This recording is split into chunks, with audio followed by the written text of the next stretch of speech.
Entonces, para comprender por qué nacen las ciencias sociales en el siglo XIX y junto con esas ciencias sociales entonces, o dentro de las ciencias sociales, la antropología, que es lo que nosotros vamos a ver, lo que les dije es que lo que ocurre en el siglo XIX es la consolidación del capitalismo, ¿no? Y esa consolidación va a implicar una expansión colonialista que es la conquista que Europa hace de Asia y de África. Para entender qué es la consolidación del capitalismo y qué fue el colonialismo, tenemos que ver antes la teoría de Marx y de Engels sobre qué es el capitalismo, que es lo que le voy a explicar hoy. Bien, voy a hacer una explicación algo esquemática para que, bueno, para que resulte ordenada la clase, con todo lo que queda del curso, digamos, hasta 2 meses más, vamos a ir poniendo algunos matices de las cosas que voy diciendo hoy, o profundizando más vale. Bien, insisto, para entender por qué nacen las ciencias sociales en el siglo XIX, hay que entender el capitalismo. Porque lo que pasó en el siglo XIX está directamente relacionado con el capitalismo. ¿Qué pasó? La consolidación, no el nacimiento, la consolidación y su expansión colonialista. Esos dos rasgos, esos dos acontecimientos del siglo XIX explican por qué nacieron las ciencias sociales. Digamos, adelanto la respuesta. ¿Qué es lo que pasó? Bueno, el capitalismo en Europa va a generar mucho desorden, va a generar digamos, un movimiento poblacional, una transformación en la subjetividad, un encrudecimiento de las formas de vida, un empobrecimiento de la gente, tal que la sociedad se vio muy convulsionada, ¿no? Al punto que van a empezar a haber revueltas, piquetes y revoluciones. Entonces Europa empieza a vivir que el capitalismo genera como una primera consecuencia un desorden, un despelote tremendo, que hay que poder controlar. Acá hay una sociedad que parece que se descontrola, hay que poder controlar. Aparece el estudio científico de la sociedad con la sociología. Y Europa, conquistando África y Asia, se encuentra con que hay un montón de culturas distintas, pueblos y seres humanos que viven de una manera muy distinta a la europea, que piensan de otra manera, que tienen estructuras políticas, sociales distintas. Entonces, Europa necesita conquistar eso para llevar el capitalismo ahí también. Para poder llevar el capitalismo tengo que transformar esas culturas. Bueno, entonces para transformarlas, ¿qué tengo que hacer? Las tengo que conocer, porque las tengo que conocer científicamente.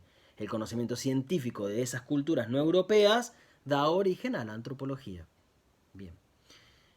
Antes de ir a esos dos frentes, que lo vamos a explicar más adelante, vamos a entender hoy a Marx. Vamos a tratar de entender algunas cuestiones de su teoría, por lo menos, que nos sirven para entender estos dos acontecimientos. Bien, Marx y Engels. Marx y Engels son los dos pensadores que en el siglo XIX han explicado tal vez con mayor lucidez y desde la perspectiva desde una perspectiva crítica qué es el capitalismo, en qué consiste ese nuevo orden social que se ha impuesto en Europa en el siglo XIX. Su teoría de alguna manera ha podido decir cosas que sus contemporáneos no alcanzaban a decir, ¿no? No solo porque había, por ejemplo, economistas liberales, burgueses, que describían el capitalismo sin poner en cuestionamiento algunas cuestiones de ese orden capitalista, sino porque también había socialistas, pensadores socialistas, que cuando criticaban al capitalismo lo hacían como por sus buenas intenciones, pero sin un fundamento científico, filosófico profundo, ¿no? Entonces, Marx y Engels son los dos tipos que en el siglo XIX plantearon la teoría más, a mi juicio, más lúcida sobre lo que es el capitalismo. Bien, antes de explicarles Marx, me gusta dar los rodeos, creo que me van conociendo, dos palabras sobre la historia del capitalismo, para ordenarnos. En la historia del capitalismo, yo les voy a decir esto, miren, a partir de 1492, con la llegada de los europeos a América, vamos a decir que ahí se gesta el capitalismo. O ahí, no se gesta, ahí se concibe el capitalismo, ¿no? Es como la concepción del capitalismo, ¿no? Es como si este monstruo hubiera sido concebido ahí. Y durante el siglo XVI, XVII y XVIII, Este capitalismo, yo digo que es como que se va gestando, son como los 9 meses de este pequeño monstruo. Y en el siglo XIX está el parto de este serie, aparece con todas las letras, en Europa se impone con toda claridad y se va a imponer en todo el mundo. Pero su historia demanda que uno entienda lo que pasó desde la conquista de América, ¿no? Eh, voy a explicar algo que vamos a ver más adelante cuando veamos a Wallerstein en unas clases sucesivas, creo que el viernes que viene, que es lo siguiente. Lo que pasa a partir de 1492 y que de alguna manera eh, gesta al capitalismo, lo concibe y el capitalismo empieza como a crecer, no solo es la conquista de América que va a permitir que Europa empiece a acumular una riqueza que la va a poner en una posición dominante en el mundo, ¿no? Digo, con los metales preciosos o con mercancías que iban a parar a Europa, ¿no? Y que le permitió a Europa salir un poco de la sombra de lo que era el Imperio Otomano, que era la gran civilización que había hasta esa época, de la que Europa estaba siempre protegiéndose a punto de ser conquistada, ¿no? Entonces, una primera como consecuencia de la conquista de América es que Europa empieza a financiar, por ejemplo, grandes ejércitos para frenar el avance otomano y empieza a acumular riquezas, por un lado. Ahora, hay otra razón. No es simplemente que Europa sacó riqueza de América.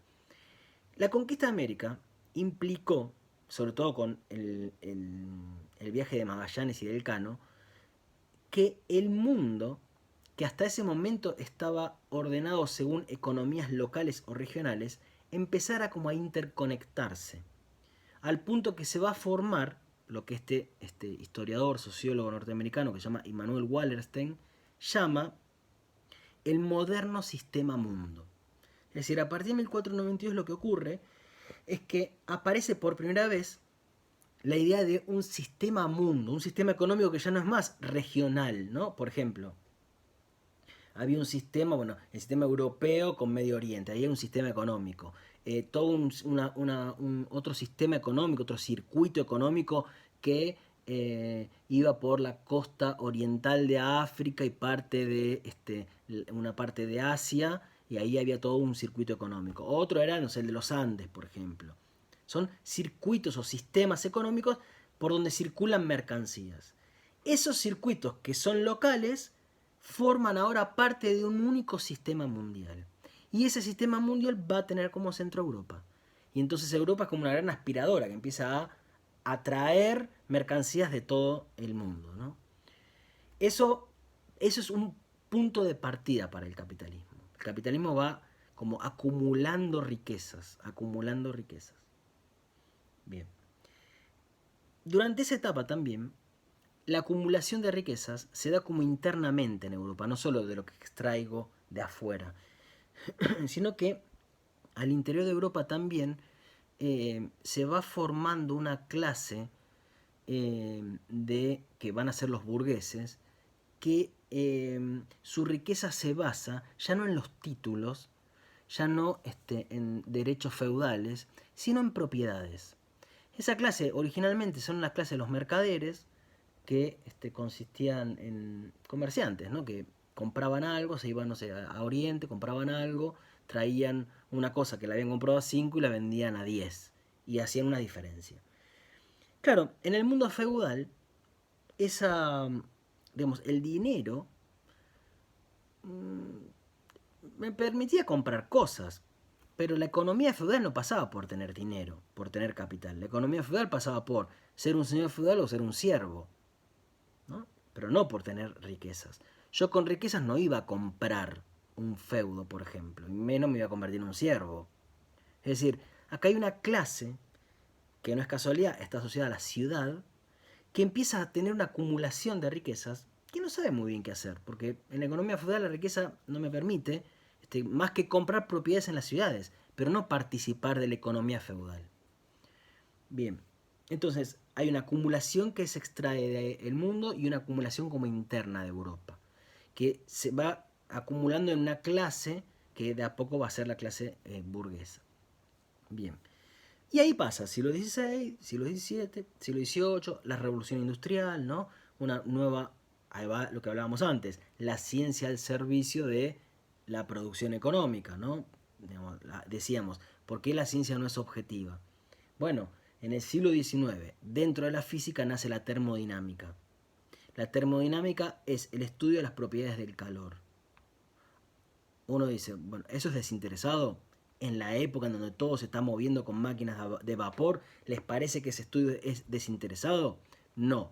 Alguien podría decir, bueno, pero eso no deja de ser objetivo. La ciencia describe objetivamente las características del calor. Bueno, uno debe decir, bueno, ¿estudia las características del calor, punto? ¿O estudia las características del calor que permiten mover una máquina? Entonces, no, ahí ya empezamos a perder la objetividad.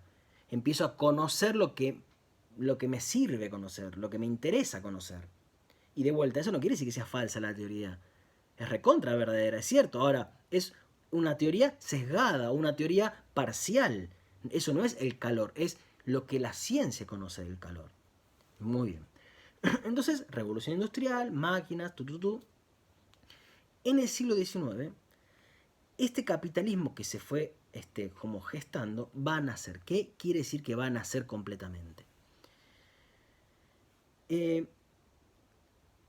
A mí me gusta decir, y con Nacho decimos, que el acontecimiento que funda el capitalismo, o sea, la esencia del capitalismo, ese elemento sin el cual no habría capitalismo, es la aparición en Europa de la propiedad privada.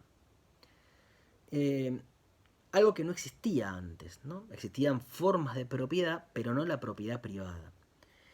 Y básicamente la propiedad privada del campo y los recursos naturales, ¿no? De las tierras y de los recursos materiales, económicos, vitales, ¿no? Que uno necesita, qué sé yo, animales, granos, carbón, las cosas que se usaban. ¿Qué es la propiedad privada?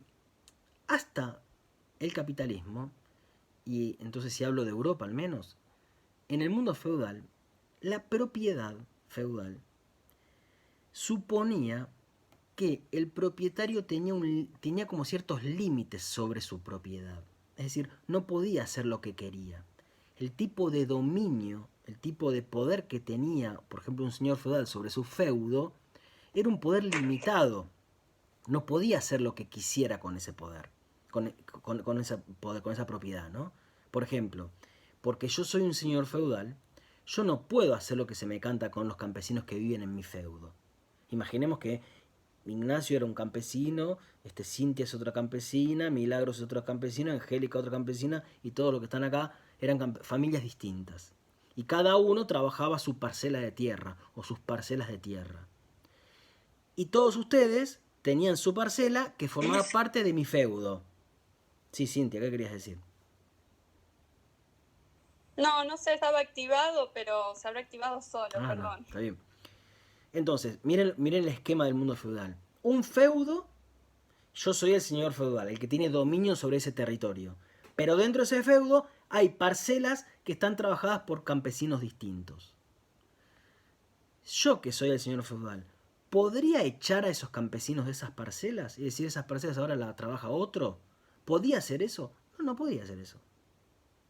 Esas parcelas las trabajaban esos campesinos. Y había un derecho, que es el derecho consuetudinario, que es de la costumbre, que les daba derecho a el usufructo de esas tierras. Es decir, el producto de ese trabajo es de esa familia. Y yo como señor feudal no los puedo echar.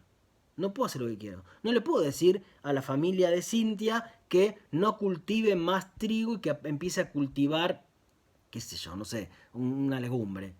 No podía hacer eso. No tenía derecho a hacer eso. Y yo era el señor feudal. Ahora, claro, sus tierras están en mi feudo, entonces a lo que sí tengo derecho es que ustedes me paguen algo. Un tributo, imaginemos, ¿no? Me pagan algo a mí. A eso sí tengo derecho. Ahora, ustedes, al mismo tiempo, pueden hacer lo que quieren en sus parcelas, tampoco pueden hacer lo que quieren. Pueden trabajar, pueden quedarse con una parte de lo producido, pero después, en un punto tiene un límite, me tienen que pagar a mí. ¿Qué quiere decir eso? Que hay una forma de tenencia, o de dominio, o de propiedad, que no es un dominio como soberano. Hay un límite. Un límite que en el mundo feudal son las costumbres en común. Hay costumbres que son en común y que el señor feudal no puede hacer nada contra eso. Por ejemplo, ¿todos tenemos derecho a cultivar lo que queremos? Sí. Ahora, las parcelas que están juntas, acá hay una parcela, acá hay otra parcela, ¿no? Esta de Cintia y esta de Ignacio. Y acá está la de Milagros. Estas parcelas que están juntas necesariamente se tenían que cultivar con el mismo grano. ¿Para qué? Si yo cultivo con el mismo grano, la rotación de la tierra se da al mismo tiempo, ¿no? En el campo las tierras se van rotando, los cultivos se van rotando. En un momento, esas tierras se van a dejar en barbecho o en descanso para que adquieran los nutrientes de vuelta. Entonces, si esas parcelas que estaban juntas fueron cultivadas con el mismo grano, en la misma temporada van a estar todas en barbecho, es decir, sin cultivo. Y entonces se convertía eso en un campo de pastoreo. Y cualquiera tenía derecho a llevar los animales a cualquiera de esas parcelas a pastar. Cada uno de ustedes no puede hacer lo que quiera con su tierra. Ahí hay un límite que está limitado por una costumbre común. Bien. ¿Qué es lo que aparece con la propiedad privada? Por primera vez aparece la idea de que si yo soy propietario de esta tierra, tengo una especie de derecho como ilimitado sobre esa tierra. Hago lo que quiero. Entonces, en algún momento, los grandes terratenientes empezaron a cercar sus parcelas y a decir, esta tierra es mía y hago lo que quiero. A cercar. No existían los cercos antes. No existían los cercos, por ejemplo, porque acabo de explicar. Porque en algún momento las tierras se convierten en tierra de pastoreo. Entonces, es un gran territorio donde llevamos los animales. Si yo pongo cercos, los animales no pueden estar pastando. Alguien alguna vez puso un cerco. Y los campesinos se quejaron y vino la orden de un funcionario y le dijo, señor, usted está loco, ¿cómo poner un cerco? ¿A quién se le ocurre? Tírelo abajo. Con el tiempo, esa mentalidad, que ya es una mentalidad burguesa, liberal, se impone y entonces se cercan las tierras, ¿sí? Se encierran las tierras, se cercan o se encierran. ¿Y qué es lo que pasa? Cuando yo pongo ese cerco, imagínense, yo antes llevaba a mis animales a pastar a esas tierras y ahora hay un cerco, no puedo ir, no puedo entrar. O cercos, esas eran mis tierras. Y yo le fui a reclamar al señor feudal, señor, ¿qué hace? Esas tierras son mías. Y el tipo dice, no, son mías. Y ahí empezó a cambiar la mentalidad. ¿Qué es lo que pasó? Que millones de campesinos, a partir de la aparición de la propiedad privada, fueron expulsados del campo. Expulsados del campo, o como dice Marx, separados de sus medios de producción. Es decir, separados de las cosas que usaban para producir. Separado de mi tierra, separado de mi máquina, separado de mi animal, de mis granos, de mis herramientas. Porque cuando quise ir a buscar las herramientas tenía un candado de eso. Y decía propiedad privada. Y uno dice, pero como si esas herramientas eran las que usábamos todos acá. Y un día dijo, no, esto es mío. Entonces, esa gente se ve expulsada del campo porque ya no puede trabajar más. Expulsados arbitrariamente, violentamente. No había ningún derecho acá, ¿eh? El derecho era el derecho de la costumbre del mundo feudal, donde esas tierras eran de las familias y además con usos comunes. Eso era el derecho. ¿A qué voy con esto? La propiedad privada, que ahora sí forma parte del derecho, cuando nace, nace únicamente como un acto de violencia, como un acto de apropiación. De apropiación y de exclusión de gran parte de la población, de la mayor parte de la población. Así nace la propiedad privada, ¿eh? Porque en América es re fácil verlo, pero los procesos que ocurrieron en América están calcados de los procesos que ocurrieron en Europa, curiosamente. Pasa lo mismo, ¿eh? En América. Hoy sí hay gente que es propietaria, ¿no? Y yo le pudiera preguntar a uno, señor, ¿usted cómo sacó acá en Argentina sus 10.000 hectáreas? Una bestialidad eso. No, yo se las compré. Miren, se las compré a fulano, a mengano y a sutano. Y acá tengo el título de propiedad. Entonces vamos a preguntar a aquellos a quién se las compraron. Y cuando vamos en los orígenes históricos, ¿a quién se las compraron? ¿A los indios se las compraron? Por miles de razones sabemos que no. Primero, se las quitaron. No se las compraron porque no eran propiedad de ellos. Y después se las quitaron, matándolos, expulsándolos. La propiedad privada nace a partir de una apropiación violenta. De hecho, cuando Marx describe en su libro El Capital, en el capítulo que se llama La acumulación originaria, cómo surge la propiedad privada y describe cómo surge la propiedad privada en Inglaterra, los procedimientos que Marx describe sobre cómo un gran terrateniente se adueña y expulsa a la gente y las mata.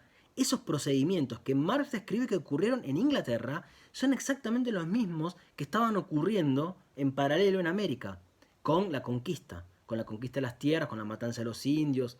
Es lo mismo. Eso es la propiedad privada. Entonces, esta propiedad privada genera entonces técnicamente lo que Marx llama la separación del trabajador de sus medios de producción.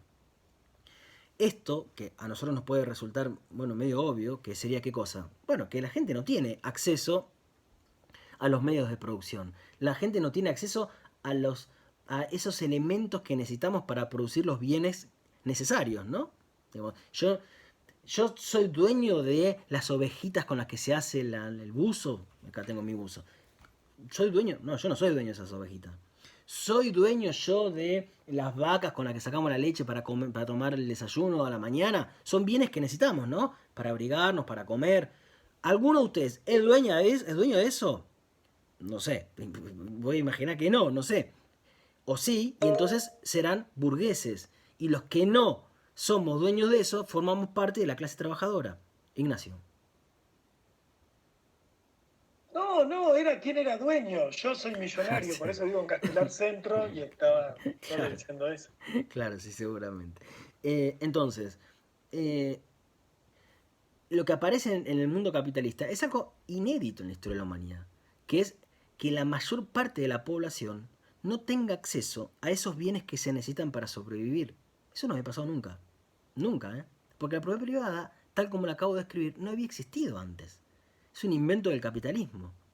Es un invento del capitalismo. No había existido nunca. Bien. Propiedad privada, no se olviden de eso, ¿eh? ¿Esto qué consecuencias tiene? Una expulsión de los campesinos a las ciudades. Creo que algo les dije la vez pasada, me parece. En Europa las ciudades se ven, pero rebalsadas de personas, ¿no? Duplican o triplican la población. Y esos millones que están llegando son los campesinos expulsados del campo. Bien, entonces, la primera característica del capitalismo, lo que explica el capitalismo como proceso histórico, es la aparición de la propiedad privada. Hay un segundo rasgo que suelo decir, que con Nacho decimos, que es el otro rasgo que caracteriza al capitalismo. Ahora, en el bloque siguiente voy a hablar de Marx, pero estoy explicando como históricamente el capitalismo. La otra característica propia del mundo capitalista es la siguiente, la voy a decir así, media difícil, después lo voy a explicar, no se van a dar cuenta que no es tan difícil. El capitalismo es una sociedad, un modelo social, en donde la economía está determinada económicamente. La economía está determinada económicamente. Eso tampoco había existido nunca. Ni propiedad privada, ni que la economía estuviera determinada económicamente. ¿Qué quiere decir eso? Así como un trabalenguas. Que toda la actividad productiva, y esto es la vida, ¿no? A lo que uno se dedica.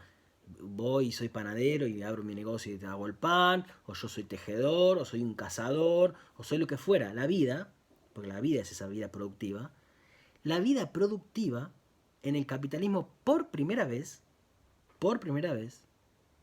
está orientada a la ganancia económica. Por primera vez.